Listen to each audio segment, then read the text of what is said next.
ഒരു തെരഞ്ഞെടുപ്പ് കൂടി ആസന്നമായിരിക്കുകയാണ്.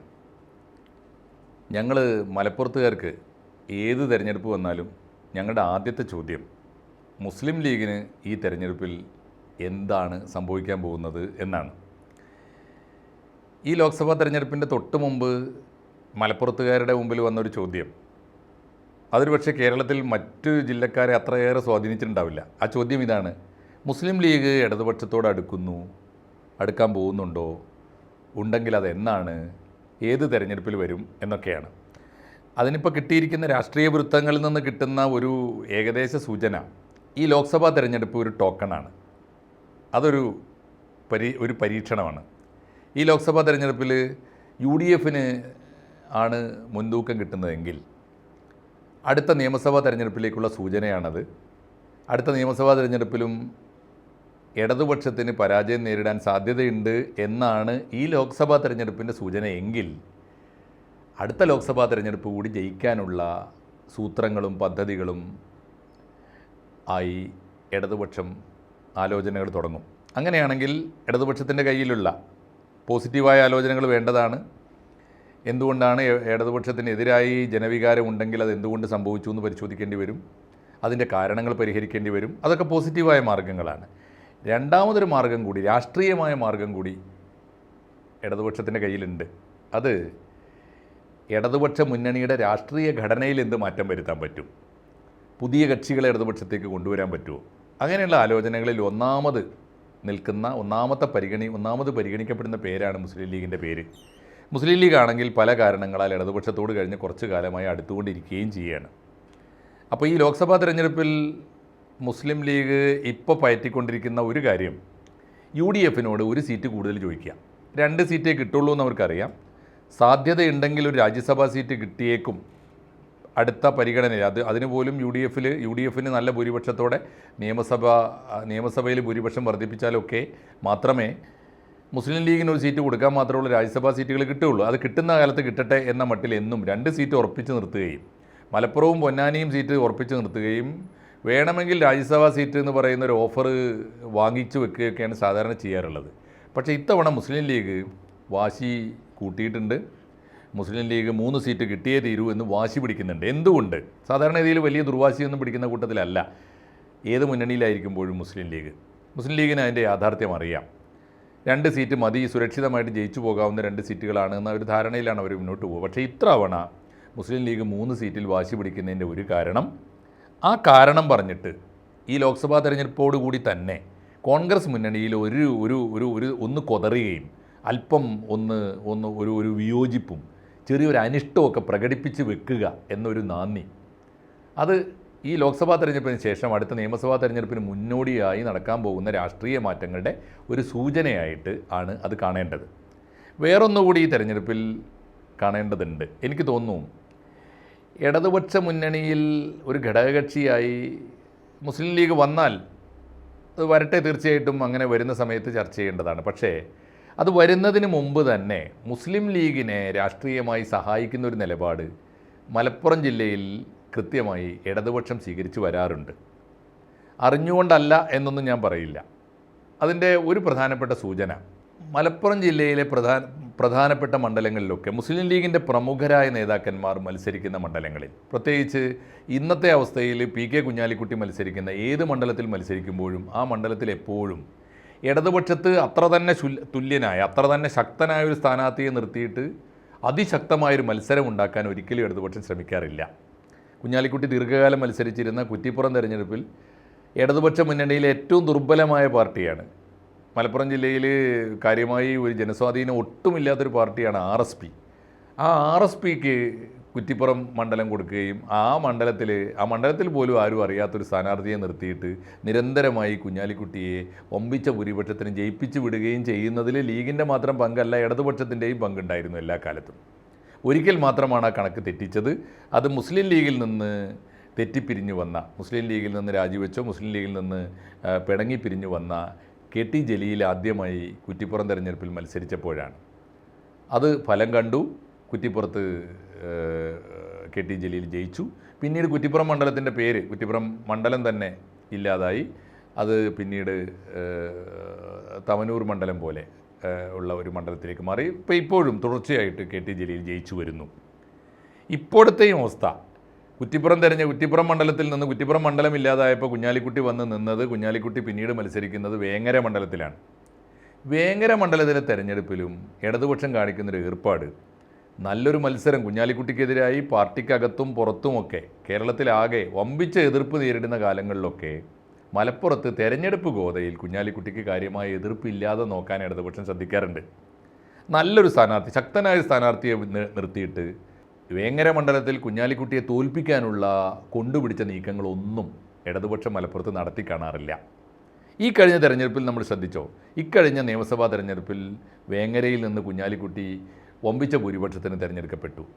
അതിൻ്റെ കാരണങ്ങളിൽ ഒന്ന്, വേങ്ങര മണ്ഡലം മുസ്ലിം ലീഗിൻ്റെ സുരക്ഷിത മണ്ഡലം, ഒറ്റയ്ക്ക് നിന്നാലും മുസ്ലിം ലീഗ് ജയിക്കുന്ന മണ്ഡലമാണ്, അതൊക്കെ ശരിയാണ്, ആ രീതിയിൽ രൂപപ്പെടുത്തപ്പെട്ടൊരു മണ്ഡലമാണ്. പക്ഷേ അത് മാത്രമല്ല കാരണം, മലപ്പുറം ജില്ലയിലെ ഏറ്റവും ദുർബലമായ സ്ഥാനാർത്ഥിയെ കൊണ്ടുപോയി നിർത്തിയത് വേങ്ങരയിലാണ്.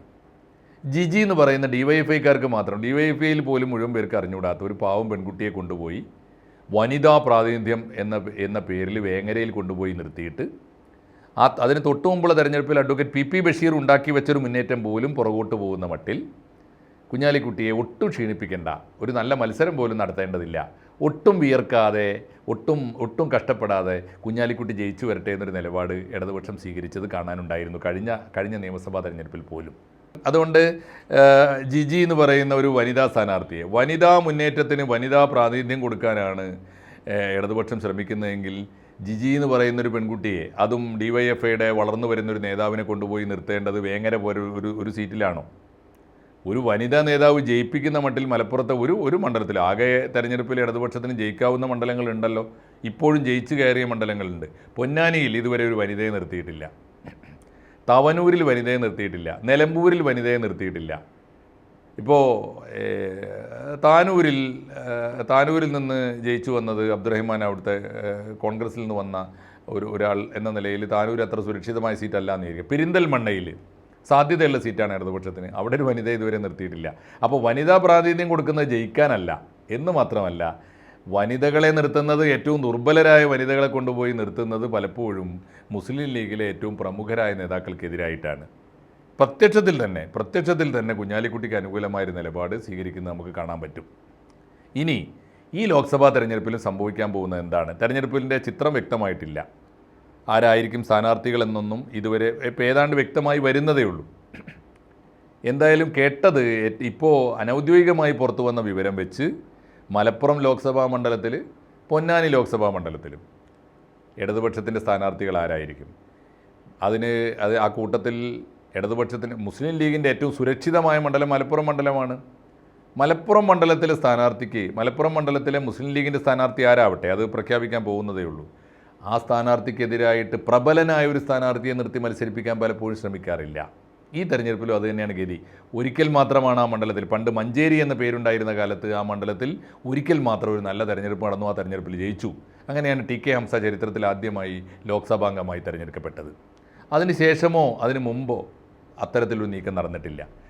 പലപ്പോഴും നടക്കുന്നത് മലപ്പുറം ലോക്സഭാ മണ്ഡലം, നേരത്തെ പറഞ്ഞ കുഞ്ഞാലിക്കുട്ടിക്കെതിരായി വേങ്ങരയിൽ കൊണ്ടുപോയിട്ട് വനിതാ നേതാക്കൾക്ക് പ്രാതിനിധ്യം കൊടുക്കുന്നത് പോലെ വിദ്യാർത്ഥി നേതാക്കൾക്ക്, രാഷ്ട്രീയത്തിൽ പിച്ച വെച്ച് വരുന്ന SFI നേതാക്കന്മാർക്ക് പാർലമെൻ്ററി തെരഞ്ഞെടുപ്പിൽ പരിശീലനം നേടാനുള്ള ഒരു കളരിയായി അറിയപ്പെടാത്ത, അല്ലെങ്കിൽ ഈ വിദ്യാർത്ഥി രാഷ്ട്രീയത്തിൽ നിന്നൊക്കെ പതുക്കെ ഉയർന്നു വരുന്ന നേതാക്കന്മാർക്കുള്ള ഒരു പരിശീലന കളരിയായിട്ടാണ് പലപ്പോഴും മലപ്പുറത്തെ ലോക്സഭാ സീറ്റിനെ ഉപയോഗിക്കാറുള്ളത്. CH ആഷിഖ് SFIയുടെ നേതാവായിരുന്ന കാലത്ത് അവിടെ ലോക്സഭയിലേക്ക് മത്സരിച്ചിട്ടുണ്ട്.